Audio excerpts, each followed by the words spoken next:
Students, how are you students. आपको इस channel पर ना केवल graduation and post graduation physics के टॉपिक्स की सबसे आसान एक्सप्लेनेशन देखने को मिलती है, बल्कि आपको साथ के साथ ये भी बताया जाता है कि आपको एग्जाम में क्या और कैसे लिख के आना है, ताकि आप सिर्फ एक वीडियो देख के ही अपने नोट्स बना सकें और एग्जाम्स में बहुत अच्छे मार्क्स ला सकें। इसी कैटेगरी में आगे बढ़ते हुए आज हम बात करेंगे लेजर फिजिक्स के एक और इम्पॉर्टेंट टॉपिक के बारे में, जिसका नाम है rate equations for a three-level laser system and condition for population inversion or lasing action in a three-level laser system।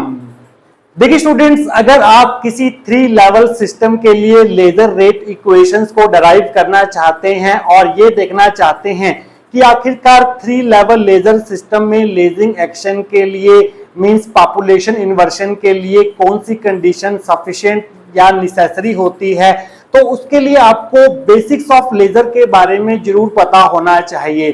किसी भी लेजर सिस्टम में हमारे पास थ्री प्रोसेसेस जो हैं वो देखने को मिलती हैं। एक होता है हमारे पास स्टिमुलेटेड एमिशन, एक होता है हमारे पास स्पॉन्टेनियस एमिशन और लास्ट होता है हमारे पास स्टिमुलेटेड एमिशन।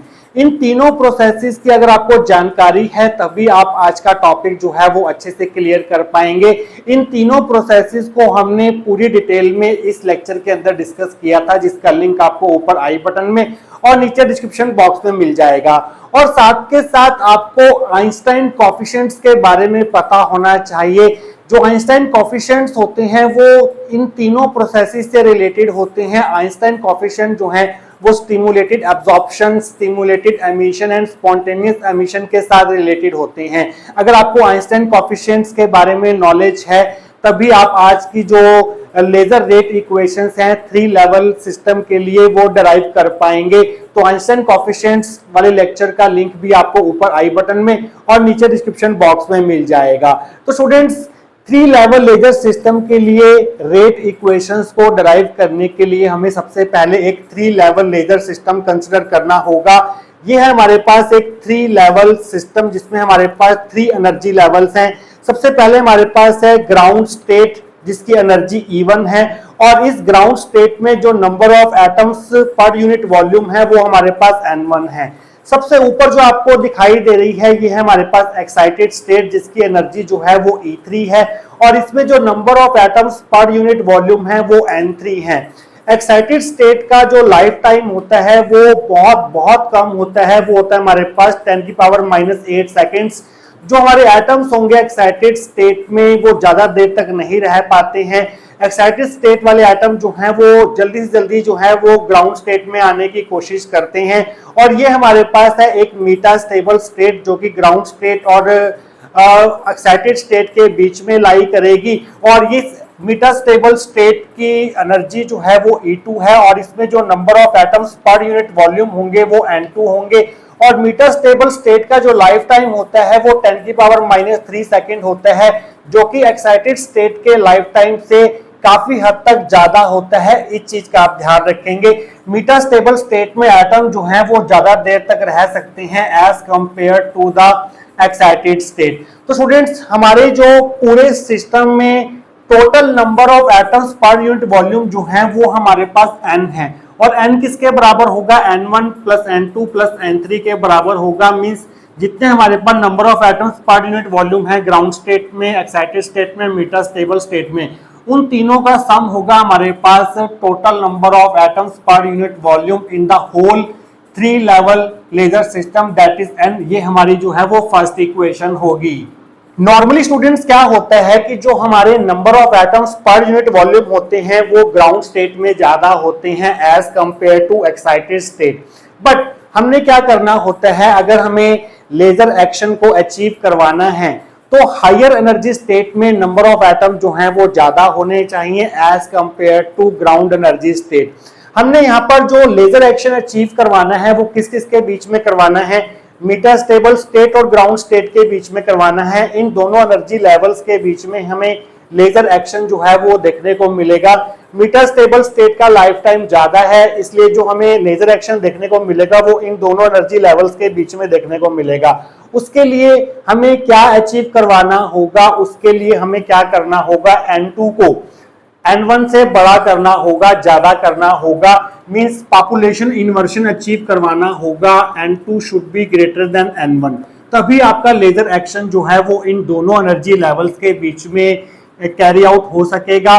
थर्मल इक्विलिब्रियम में नंबर ऑफ एटम्स यहाँ पर ज्यादा होते हैं, थर्मल इक्विलिब्रियम में हमारे पास N1 जो है वो N2 से ज्यादा होते हैं, बट लेजर एक्शन को अचीव करवाने के लिए आपकी ये कंडीशन जो है वो सेटिस्फाई होनी चाहिए, पॉपुलेशन इन्वर्शन अचीव होना चाहिए, तभी आपका लेजर एक्शन हो पाएगा। अब इस कंडीशन को सेटिस्फाई करने के लिए कौन सी हमें कंडीशन की डेरिवेशन करनी है, क्या कंडीशन हमें देखने को मिलेगी, वो आपको लास्ट में इस टॉपिक के देखने को मिल जाएगा। तो स्टूडेंट्स यहाँ पर इस डायग्राम को आपको अच्छे से समझना होगा अगर आपको लेजर रेट इक्वेशन जो है वो डराइव करनी है। अगर डायग्राम आपको अच्छे से आ गया तो पूरा टॉपिक जो है वो आपके लिए मक्खन की तरह इजी हो जाएगा, बिल्कुल ही आपको डरने की जरूरत नहीं है इस टॉपिक में। तो स्टूडेंट्स देखिए, सबसे पहले हमारे पास number of atoms ground state में ज्यादा हैं as compare to excited state, तो आपको क्या करना पड़ेगा, एटम्स को यहां से यहां पर भेजना पड़ेगा। उसके लिए आपको यहाँ पर पंपिंग का सहारा लेना पड़ेगा, बाहर से एनर्जी जो है वो इंसिडेंट करवानी पड़ेगी in the form of radiations, और उन रेडिएशंस की जो फ्रीक्वेंसी होगी वो हमारे पास न्यू होगी, और जो बाहर से आप एनर्जी इंसिडेंट करवाएंगे रेडिएशंस की फॉर्म में, उसकी जो एनर्जी डेंसिटी होगी वो होगी हमारे पास यू न्यू। तो यहाँ पर आपको पंपिंग करके बाहर से एनर्जी को इंसिडेंट करवा के एटम्स को यहां से यहां पर भेजना होगा, और इस प्रोसेस को हम बोलते हैं स्टिमुलेटेड एब्जॉर्प्शन। यहां पर बैठे हुए एटम जो हैं वो बाहर से इंसिडेंट हुई एनर्जी को एब्जॉर्ब करेंगे और वो ग्राउंड स्टेट को छोड़कर इस स्टेट में पहुंच जाएंगे या फिर इस स्टेट में भी जाएंगे, और दोनों काम में हमारे पास क्या होगा, स्टिमुलेटेड एब्जॉर्प्शन होगा। तो यहाँ पर जो स्टिमुलेटेड एब्जॉर्प्शन होता है वो दो चीजों के प्रोपोर्शनल होता है। एक तो आपके पास ग्राउंड स्टेट में कितने नंबर ऑफ एटम्स हैं, मींस N1 के डायरेक्टली प्रोपोर्शनल होगा, और साथ के साथ जो स्टिमुलेटेड एब्जॉर्प्शन होगा वो इंसिडेंट एनर्जी की डेंसिटी पर डिपेंड करेगा, मींस यू न्यू पर डिपेंड करेगा। जब आप दोनों इक्वेशंस कंबाइन कर देंगे तो यहां पर प्रोपोर्शनैलिटी N1 यू न्यू आ जाएगा, और जब प्रोपोर्शनैलिटी का साइन हटाएंगे तो एक कोएफिशिएंट लगेगा, और कोएफिशिएंट होगा हमारे पास B। जब भी हम स्टिमुलेटेड एब्जॉर्प्शन या स्टिमुलेटेड एमिशन की बात करेंगे तो वहां पर कोएफिशिएंट हम B लेंगे, और जब भी हम स्पॉन्टेनियस एमिशन या स्टिमुलेटेड एमिशन की बात करेंगे तो वहां पर हम कोएफिशिएंट जो है वो कैपिटल T का यूज करेंगे। ये चीजें आपको स्टार्टिंग में क्लियर होनी चाहिए। तो यहां पर जो स्टिमुलेटेड एब्जॉर्प्शन होगा जो कि एटम्स को ग्राउंड स्टेट से हायर स्टेट में लेके जाएगा, वो किस पर डिपेंड करेगा, वो डिपेंड करेगा, यहां पर लिख देते हैं B N1 U न्यू के बराबर होगा। और यहां पर जो हम आइंस्टाइन कोएफिशिएंट लेंगे वो कौन सा कोएफिशिएंट लेंगे, यहां पर एटम जो है वो 1 से 3 लेवल में जा रहे हैं, तो यहां पर हम आइंस्टाइन कोएफिशिएंट लेंगे B13। तो ये हमारे पास हो गया स्टिमुलेटेड एब्जॉर्प्शन। तो यहां पर आप लिख भी सकते हैं ताकि आपको चीजें ना भूलें, स्टिमुलेटेड एब्जॉर्प्शन। ये डायग्राम आपको समझना बहुत जरूरी है। ये हमारे पास स्टिमुलेटेड एब्जॉर्प्शन हो गया। इसी तरह से जो हमारे यहां पर जो एटम्स हैं वो मीटर स्टेबल स्टेट में भी जा सकते हैं, तो यहां पर भी हमें स्टिमुलेटेड एब्जॉर्प्शन देखने को मिल सकता है। तो स्टिमुलेटेड एब्जॉर्प्शन को हम सॉलिड लाइन से डिनोट करेंगे। तो ये जो स्टिमुलेटेड एब्जॉर्प्शन होगा वो किसके बराबर होगा, B। यहां पर कितने एटम्स प्रेजेंट हैं, N1, और बाहर से जो एनर्जी इंसिडेंट करवाई है उसकी एनर्जी डेंसिटी कितनी है, दैट इज यू न्यू के। और यहां पर जो हमारा आइंस्टाइन कोएफिशिएंट होगा B, वो क्या होगा, एटम जो है वो 1 से 2 लेवल में जा रहे हैं, तो यहां पर हम आइंस्टाइन कोएफिशिएंट जो यूज करेंगे वो होगा हमारे पास B12। तो हमारे पास ये दो तरीके हैं जिससे हम एटम्स को ग्राउंड स्टेट से ऊपर वाली स्टेट्स में भेज सकते हैं, and that process is stimulated absorption. अब स्टूडेंट्स क्या होगा, जो हमारे एटम्स यहां पर पहुंचेंगे वो यहां तो यहां से यहां पर आएंगे या तो यहां से यहां पर आएंगे। तो यहां से थर्ड लेवल से फर्स्ट लेवल में वो दो तरीके से आ सकते हैं। एक तो वो अपने आप आ सकते हैं जिसे हम स्पॉन्टेनियस एमिशन बोलेंगे, या फिर इनको ऊपर से नीचे लाने के लिए बाहर से एनर्जी इंसिडेंट करवानी पड़ेगी और वो उन एनर्जी को एब्जॉर्ब करके यहां से यहां तक ट्रांजिशन करेंगे and that emission will be known as stimulated emission. तो स्टूडेंट्स स्टिमुलेटेड एमिशन को हम डॉटेड लाइन से शो करेंगे ताकि आपको चीजें जो हैं वो आसान लगे। तो ये हमारे पास है stimulated emission from level 3 to level 1। तो जो स्टिमुलेटेड एमिशन में जो हम कोफिशिएंट यूज करते हैं आइंस्टाइन कोफिशिएंट वो बी होगा और आइंस्टाइन कोफिशिएंट कौन सा होगा, थर्ड से फर्स्ट लेवल का, तो यहाँ B31 लगाएंगे। और ये जो स्टिमुलेटेड एमिशन होगा वो किस पर डिपेंड करेगा, इस स्टेट में जितने number of atoms per unit volume है उस पर डिपेंड करेगा और बाहर से आपने कितनी एनर्जी जो है वो इंसिडेंट की है उसकी एनर्जी डेंसिटी पर डिपेंड करेगा। तो आप यहां पर लिख सकते हैं ये है हमारे पास stimulated emission from level 3 to level 1 और ये हमारे पास क्या था, स्टिमुलेटेड एब्जॉर्प्शन, स्टिमुलेटेड एब्जॉर्प्शन। अब देखिए स्टूडेंट्स क्या होगा, यहां से यहां पर जो हमारे एटम्स हैं वो स्टिमुलेटेड एमिशन के द्वारा भी आ सकते हैं और स्पॉन्टेनियस एमिशन के द्वारा भी आ सकते हैं। स्पॉन्टेनियस एमिशन को अलग से दिखाने के लिए मैं यहां पर कर्वी लाइन का यूज करूंगा। तो ये कर्वी लाइन जो है वो नीचे तक आएगी, इस चीज का आप ध्यान रखेंगे। ये हमारी जो होगी ये स्पॉन्टेनियस एमिशन की लाइन होगी। स्पॉन्टेनियस एमिशन के लिए जो हम आइंस्टाइन कोफिशिएंट यूज करेंगे वो कैपिटल T यूज करेंगे। 3 से 1 में ट्रांजिशन हो रहा है तो आइंस्टाइन कोफिशिएंट T31 होगा। और एक बात का आप ध्यान रखेंगे, जो भी स्पॉन्टेनियस काम होगा, चाहे वो जितना भी हमारे पास स्पॉन्टेनियस एमिशन होगा, वो सिर्फ और सिर्फ किस पर डिपेंड करेगा, उस स्टेट के number of atoms per unit volume पर डिपेंड करेगा। तो ये जो स्पॉन्टेनियस एमिशन हो रहा है इस लेवल से इस लेवल पर हो रहा है, तो यहाँ पर जो नंबर ऑफ एटम्स है उस पर डिपेंड करेगा। तो ये होगा हमारे पास T31 and 3, that is spontaneous emission.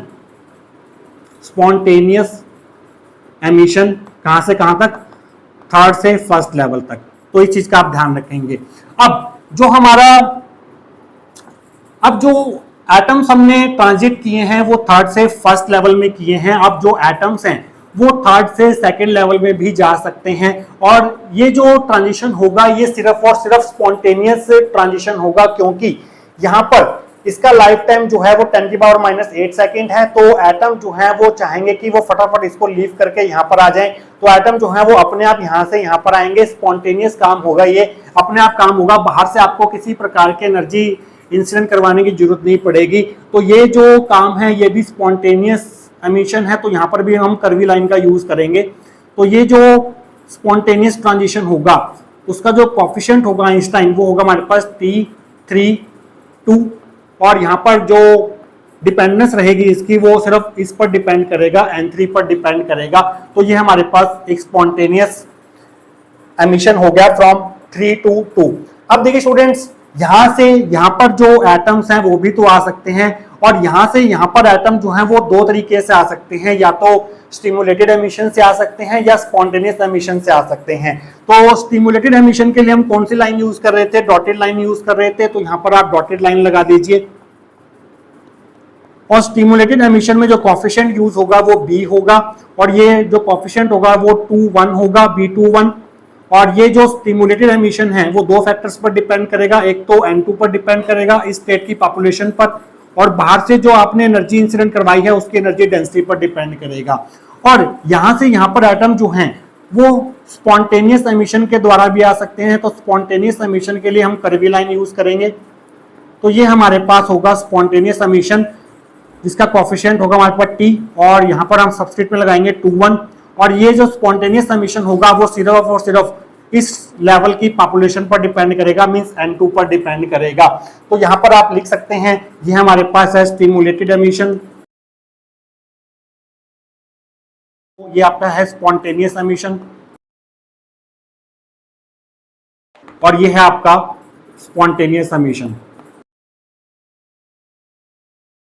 तो यहां पर ये प्रोसेसेस जो हैं वो इस 3 लेवल लेजर सिस्टम में हमें देखने को मिलेंगी। एक तो हमें स्टिमुलेटेड एब्जॉर्प्शन देखने को मिलेगा जिसको हमने डार्क लाइन से डिनोट किया है, ये है स्टिमुलेटेड एब्जॉर्प्शन, ये है हमारे पास स्टिमुलेटेड एब्जॉर्प्शन।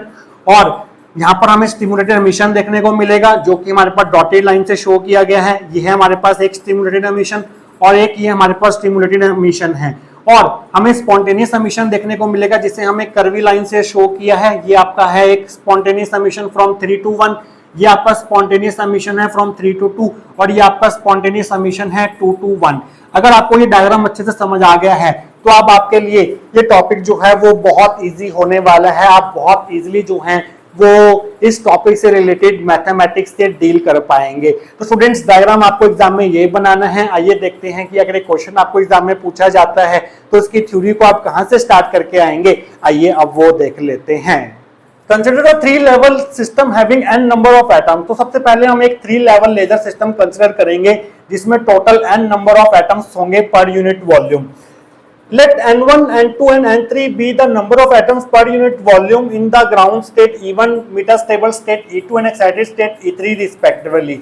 यहाँ पर हमारे पास एक ग्राउंड स्टेट होगी जिसमें number of atoms per unit volume होंगे N1, एक मेटास्टेबल स्टेट होगी जिसकी एनर्जी होगी E2 और इसमें number of atoms per unit volume N2 है और ये हमारे पास एक्साइटेड स्टेट है जिसकी एनर्जी E3 है और इसमें number of atoms per unit volume है N3। तो जो total number of atoms per unit volume होंगे वो होंगे हमारे पास n is equal to n1 plus n2 plus n3।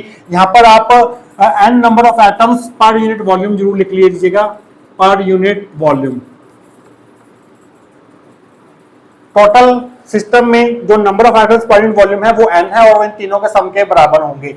Let B13, B12 be the coefficient of stimulated absorption from 1 to 3 and 1 to 2 respectively। B13 जो है वो coefficient है stimulated absorption का इस लेवल से इस लेवल तक का। B12 जो है वो coefficient of stimulated absorption है यहाँ से लेके 1 से लेके 2 लेवल का। और यहाँ पर आपके पास और भी कोफिशिएंट्स होंगे, वो क्या होंगे? B31 and B21 be the coefficient of stimulated emission from 3 to 1 and 2 to 1 respectively। और B31 जो है वो स्टिमुलेटेड एमिशन का कोफिशिएंट है इस लेवल से इस लेवल का। B21 जो है वो स्टिमुलेटेड एमिशन का कोफिशिएंट है इस लेवल से इस लेवल का। Let T31, T32 and T21 be the coefficient of spontaneous emission from 3 to 1, 3 to 2 and 2 to 1 respectively। और स्पॉन्टेनियस एमिशन का जो कोफिशिएंट है 3 to 1 लेवल का वो हमारे पास T31 है। 3 से 2 लेवल का स्पॉन्टेनियस एमिशन का कोफिशिएंट है T32 और यहाँ से लेके यहाँ तक का जो स्पॉन्टेनियस एमिशन का कोफिशिएंट है वो T21 है। एक बात का आप ध्यान रखेंगे, जहां पर भी स्टिमुलेटेड एब्जॉर्प्शन होगा या स्टिमुलेटेड एमिशन होगा वो 2 फैक्टर्स पर डिपेंड करेगा। एक तो उस स्टेट की पॉपुलेशन पर डिपेंड करेगा, उस स्टेट में कितने number of atoms per unit volume है उस पर डिपेंड करेगा, साथ के साथ energy density of incident radiation you new पर डिपेंड करेगा। तो जहां पर भी आपको बी वाले फैक्टर्स दिखाई दे रहे हैं ये यहाँ पर आपको पॉपुलेशन तो दिखाई देगी उस लेवल की, साथ के साथ आपको यू न्यू जो है वो जरूर दिखाई देगा। और जहां पर भी स्पॉन्टेनियस एमिशन दिखाई देगा आपको, वहां पर आपको सिर्फ उस स्टेट या लेवल की पॉपुलेशन दिखाई देगी मल्टीप्लाई में N3, N3, N2, क्योंकि यहाँ पर जो स्पॉन्टेनियस एमिशन होता है वो इंसिडेंट रेडिएशंस की डेंसिटी पर डिपेंड नहीं करता है। इस चीज का आप ध्यान रखेंगे, ये चीज आपको समझनी जरूरी है ताकि आप कोई भी मिस्टेक जो है वो आगे बढ़कर ना करें। Where T is equal to A radiative transition plus S non-radiative transition। अब जो स्पॉन्टेनियस कोफिशिएंट T है वो 2 कोफिशिएंट्स का सम होगा, एक तो रेडिएटिव ट्रांजिशन के कोफिशिएंट A का सम होगा और यहाँ पर नॉन रेडिएटिव ट्रांजिशन के कोफिशिएंट S का सम होगा। अब जरूरी नहीं है कि स्पॉन्टेनियस एमिशन में हमें रेडिएटिव ट्रांजिशन ही देखने को मिले या नॉन रेडिएटिव ट्रांजिशन ही देखने को मिले। कुछ स्पॉन्टेनियस एमिशंस अभी ऐसे होंगे जो भी हम देखेंगे जहां पर आपको रेडिएटिव ट्रांजिशन देखने को मिलेगा और कुछ स्पॉन्टेनियस एमिशन ऐसे भी होंगे जो कि नॉन रेडिएटिव होंगे। तो हमें टी को अपनी सहूलियत के अनुसार या तो ए के बराबर लिखना होगा या एस के बराबर लिखना होगा या फिर ए प्लस एस के बराबर लिखना होगा। ये डिपेंड करेगा कि आपका स्पॉन्टेनियस एमिशन जो है वो किस तरह का है और कौन सा स्पॉन्टेनियस एमिशन कैसे आपको लेना है, कहां पर आपको ए को 0 रखना है, कहां पर आपको एस को 0 रखना है, कहां पर आपको दोनों ही लेने हैं। वो डिपेंड करेगा कि आपका लेजर एक्शन जो है वो कैसे स्मूथ चलेगा और कैसे आपको लेजिंग एक्शन जो है वो मीटा स्टेबल स्टेट और ग्राउंड स्टेट के बीच में देखने को मिलेगा। यह भी हम आगे समझेंगे। अब हम क्या करेंगे, इस एक्साइटेड स्टेट में टाइम के साथ जो है वो number of atoms per unit volume जो है वो चेंज होंगे। यहां से नंबर ऑफ एटम्स जो है वो ग्राउंड स्टेट से एक्साइटेड स्टेट में जा भी रहे हैं, बट यहाँ से नीचे भी आ रहे हैं, थर्ड से फर्स्ट लेवल में भी आ रहे हैं, थर्ड से फर्स्ट लेवल में भी आ रहे हैं और थर्ड से सेकंड लेवल पर भी जा रहे हैं। तो यहाँ पर जो एक्साइटेड स्टेट में number of atoms per unit volume होंगे वो टाइम के साथ चेंज होंगे, और जो time rate of change of atoms per unit volume होगा लेवल 3 का, उसे हम dN3/dt से डिनोट करेंगे। वो हम कैसे लिखेंगे dN3/dt? अब देखिए स्टूडेंट्स, जो फैक्टर्स N3 को बढ़ा रहे हैं, means population of excited state को बढ़ा रहे हैं, वो हम पॉजिटिव लेंगे, और जो पॉपुलेशन को घटा रहे हैं वो हम नेगेटिव लेंगे। अब देखिए स्टूडेंट्स, ये वाला जो फैक्टर है, ये वाला, ये इस स्टेट की पॉपुलेशन को बढ़ा रहा है क्योंकि ये एटम्स को यहां से यहां पर लेके आ रहा है, तो ये फैक्टर जो है वो हम पॉजिटिव लेंगे, B13N1 U न्यू पॉजिटिव होगा। बाकी जो फैक्टर्स हैं वो पॉपुलेशन को डिक्रीज करेंगे, चाहे हमारे पास ये वाला फैक्टर हो क्योंकि ये एटम्स को यहां से यहां पर लेके आ रहा है, तो ये फैक्टर जो है वो नेगेटिव आएगा, B31N3 U न्यू, और ये वाला फैक्टर भी जो है वो एटम्स को डिक्रीज करेगा इस लेवल के, क्योंकि ये एटम्स को नीचे लेके आ रहा है, -T31N3, और ये वाला फैक्टर भी जो है इस लेवल की पॉपुलेशन को कम करेगा क्योंकि ये एटम्स को यहां से यहां पर लेके आ रहा है, तो T-32N3 हो जाएगा। इसे हम दे देते हैं स्टूडेंट्स इक्वेशन नंबर 2। अब देखिए स्टूडेंट्स, यहां पर T31 जो है वो 0 होगा। क्यों 0 होगा, ध्यान से समझना इस चीज को। देखिए स्टूडेंट्स, एटम्स को यहां से यहां पर पहुंचाया जा रहा है किसकी हेल्प से? इस स्टिमुलेटेड एब्जॉर्प्शन की हेल्प से। अगर एटम्स अपने आप यहां से यहां पर आते रहेंगे तो जितने एटम्स ऊपर जा रहे हैं, मींस मान लो 50 एटम्स ऊपर जा रहे हैं, अगर 50 एटम्स स्पॉन्टेनियसली अपने आप नीचे आ जाएं तो क्या होगा? जितने एटम्स ऊपर गए थे उतने एटम नीचे आ गए, तो इन दोनों लेवल्स के बीच में पॉपुलेशन का डिफरेंस हमें देखने को नहीं मिलेगा। यहाँ पर एटम जो है वो ज्यादा नहीं हो पाएंगे as compare to this level. N2 जो है वो N1 से बड़ा नहीं हो पाएगा, मींस पॉपुलेशन इन्वर्शन अचीव नहीं हो पाएगा, मींस लेजर एक्शन जो है वो नहीं हो पाएगा किसके बीच में? इन दोनों लेवल्स के बीच में। तो ये वाला फैक्टर जो है वो हमें 0 लेना पड़ेगा, इसको कंसिडर नहीं करना आपको स्पॉन्टेनियस एमिशन फ्रॉम 3 to 1 को, क्योंकि ऐसा होने पर जितने एटम्स ऊपर जाएंगे उतने ही नीचे आ जाएंगे अपने आप, तो उसका कोई फायदा नहीं होगा, पूरी प्रोसेस जो है वो हमारी खत्म हो जाएगी। इन दोनों लेवल्स के बीच में पॉपुलेशन इन्वर्शन को हम अचीव नहीं कर पाएंगे। तो सबसे पहले आपको T31 को 0 लेना है, क्योंकि अगर T31 0 ना हुआ then population inversion can't be achieve between E2 and E1। तो इन दोनों लेवल्स के बीच में आप पॉपुलेशन इन्वर्शन को अचीव नहीं करवा पाएंगे। इन दोनों लेवल्स का पॉपुलेशन जो है वो सेम रहेगा, डिफरेंस क्रिएट नहीं कर पाएंगे आप इन दोनों लेवल्स की पॉपुलेशन में, जिसकी वजह से हमारा लेजरिंग एक्शन जो है वो नहीं हो पाएगा। तो ये वाला फैक्टर जो है वो आपका 0 होगा। अगर आपको 3 लेवल लेजर सिस्टम से लेजर एक्शन ऑब्टेन करना है तो ये फैक्टर आपको 0 लेना पड़ेगा, इस चीज का आप ध्यान रखेंगे। और जब भी हम आइंस्टाइन कोएफिशिएंट पढ़ते हैं तो वहां पर हम देखते हैं कि जो स्टिमुलेटेड एब्जॉर्प्शन का कोएफिशिएंट होता है और जो स्टिमुलेटेड एमिशन का कोएफिशिएंट होता है वो हमेशा बराबर होता है। तो यहाँ पर जो हमारा इस लेवल के लिए, थर्ड लेवल के लिए स्टिमुलेटेड एब्जॉर्प्शन का कोएफिशिएंट है वो B13 है और स्टिमुलेटेड एमिशन का कोएफिशिएंट है वो B31 है, तो ये हमेशा बराबर होंगे। B13 और B31 जो है वो हमेशा बराबर होंगे। ये हमारे पास थर्ड इक्वेशन है, ये हमने आइंस्टाइन कोएफिशिएंट में देखा था। तो स्टूडेंट्स, सेकंड, थर्ड और फोर्थ इक्वेशन का ही आगे यूज करते हुए हम आगे की मैथमेटिकल डेरिवेशन करेंगे आने वाले सेक्शंस के अंदर। तो स्टूडेंट्स, लास्ट सेक्शन में हम second, third and fourth equation तक पहुंच चुके थे। देखिए स्टूडेंट्स, यहाँ पर जो ये टर्म लिखी हुई है T32, ये दो फैक्टर्स का सम होगी। मैंने आपको स्टार्टिंग में बताया था कि जो T होगा हमारे पास वो radiative transition coefficient A plus non radiative transition coefficient S के सम के बराबर होगा। ये मैंने आपको स्टार्टिंग में बताया था।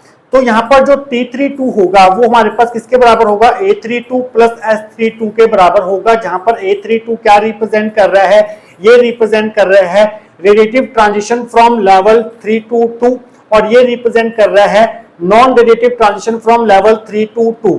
देखिए स्टूडेंट्स, जो हमारा मीटर स्टेबल स्टेट पर यहाँ पर जो ट्रांजिशन हो रहा है, ये जो ट्रांजिशन होगा ये हमेशा नॉन रेडिएटिव ट्रांजिशन होगा, ये कभी भी रेडिएटिव ट्रांजिशन नहीं हो सकता है, क्योंकि एटम जो है जब एक्साइटेड स्टेट में पहुंच जाएंगे और एक्साइटेड स्टेट का लाइफ टाइम कम है तो वो फटाफट यहाँ पर जंप करेंगे किस पर, मीटर स्टेबल स्टेट में, जिसका लाइफ टाइम जो है वो इस लाइफ टाइम से कंपैरेटिवली ज्यादा है। तो यहाँ पर जो स्पॉन्टेनियस एमिशन होगा वो हमारे पास नॉन रेडिएटिव स्पॉन्टेनियस एमिशन होगा। यहाँ पर आपको किसी भी प्रकार की रेडिएशन जो है वो देखने को नहीं मिलेंगी। मींस यहाँ पर हमारा ये जो फैक्टर है रेडिएटिव वाला, रेडिएटिव ट्रांजिशन वाला फैक्टर है, ये हमारे पास 0 रहेगा, क्योंकि हमारे पास E2 जो है वो मीटर स्टेबल स्टेट है। यहाँ पर आप लिखेंगे but the transition from 3 to 2 is always a fast non radiative transition. इसका लाइफ टाइम ज्यादा होने की वजह से एटम जो है वो फटाफट एकदम से बहुत जल्दी फास्ट वे में यहां से यहां पर ट्रांजिशन करेंगे, स्पॉन्टेनियस ट्रांजिशन करेंगे, और ये ट्रांजिशन जो है वो हमेशा नॉन रेडिएटिव ट्रांजिशन होगा। यहाँ पर हमें किसी प्रकार की रेडिएशन जो है वो देखने को नहीं मिलेगी, क्योंकि E2 जो है वो मीटर स्टेबल स्टेट है। तो हमारे पास जो रेडिएटिव ट्रांजिशन वाला फैक्टर है A32 वो यहाँ पर 0 हो जाएगा। मींस जो आपका T32 होगा वो सिर्फ और सिर्फ S32 के बराबर होगा। Means non radiative transition coefficient S32 के बराबर होगा।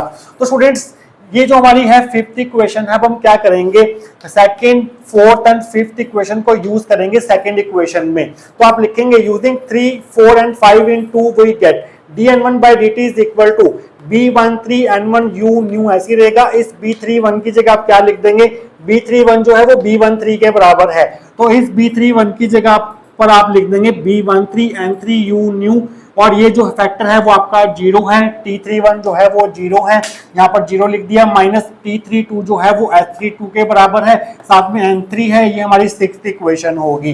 देखिए स्टूडेंट्स, ये जो हमारे पास B13 मल्टीप्लाई U न्यू होता है, B13 मल्टीप्लाई U न्यू, इसे हम बोलते हैं pumping rate from 1 to 2, 1 to 3, क्योंकि यहाँ पर 1 3 है तो पंपिंग रेट होगा कहां से कहां तक, 1 to 3 तक होगा, जिसे हम WP से डिनोट करते हैं। तो B13 U न्यू की जगह यहाँ पर भी और यहाँ पर भी हम क्या पुट करेंगे, WP पुट करेंगे।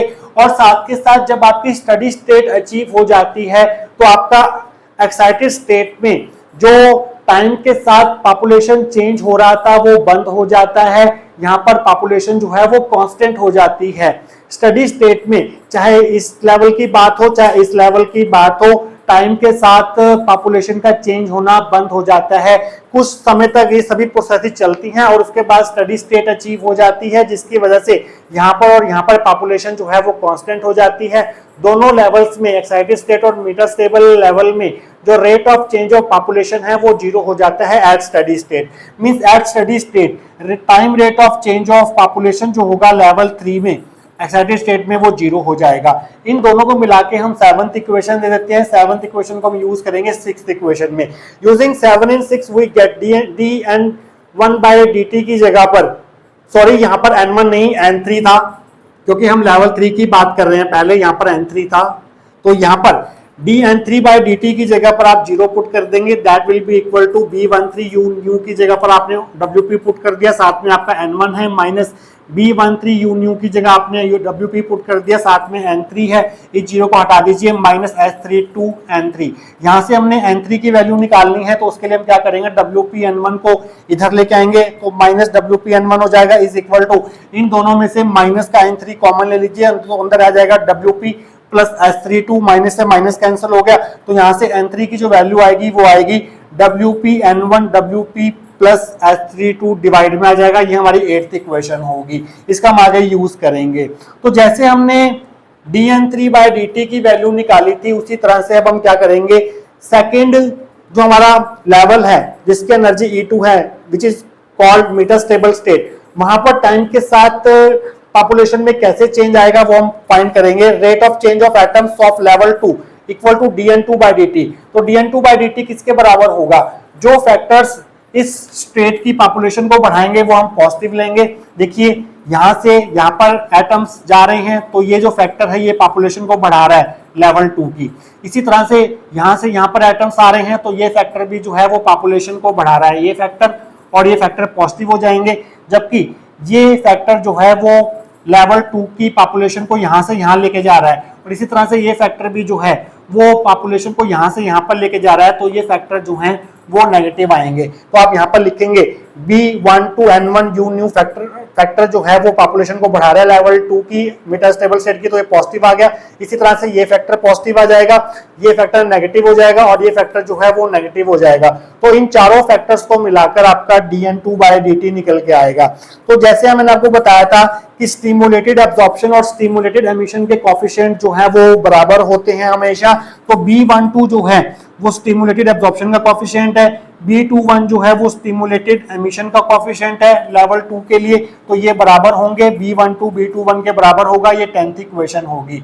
तो यहाँ पर T32 किसके बराबर होगा, T32 की वैल्यू हम ऑलरेडी फाइंड कर चुके हैं, S32 के बराबर होगा 5th इक्वेशन में। अब रह गया हमारे पास T21 किसके बराबर होगा, T21 जो है वो A21 प्लस S21 के बराबर होगा, क्योंकि T जो है वो A प्लस S के बराबर होता है, radiative transition plus non radiative transition के बराबर होता है। बट अब हमें देखना है कि ये जो T21 है, स्पॉन्टेनियस एमिशन जो है 2 से लेके 1 तक, वो रेडिएटिव होगा कि नॉन रेडिएटिव होगा। देखिए स्टूडेंट्स, हमें जो लेजिंग एक्शन मिलना है वो मेटास्टेबल स्टेट और ग्राउंड स्टेट के बीच में मिलना है। तो यहां से आपको हर हाल में रेडिएशंस मिलेंगी। लेजर एक्शन इसी 2 लेवल्स के बीच में देखने को मिलेगा। तो यहां से यहां तक का जो स्पॉन्टेनियस एमिशन होगा वो हमेशा और हमेशा रेडिएटिव ट्रांजिशन होगा। वहां पर आपको नॉन रेडिएटिव ट्रांजिशन देखने को नहीं मिलेगा। मींस ये जो नॉन रेडिएटिव ट्रांजिशन का कोफिशिएंट है S, वो यहाँ पर 0 होगा। तो यहाँ पर आपका S21 जो है वो 0 हो जाएगा। पहले आप लाइन लिखेंगे, but the spontaneous transition from 2 to 1 is always radiative as A2 is metastable state. Laser action जो है वो इन दोनों के बीच में होना है, तो यहाँ से आपका हमेशा और हमेशा रेडिएटिव ट्रांजिशन होगा, इसलिए आपका non radiative transition coefficient S21 0 होगा। दैट इज T21 जो है वो आपका A21 के बराबर आ जाएगा। यहाँ से ये आपकी 11th इक्वेशन होगी। तो स्टूडेंट्स, 10th इक्वेशन को, 5th इक्वेशन को और 11th इक्वेशन को हम 9th इक्वेशन में यूज करेंगे, और जो हमें मिलेगा वहां पर हम फिर N3 की वैल्यू पुट करेंगे और आगे की कैलकुलेशन करेंगे आने वाले सेक्शंस के अंदर।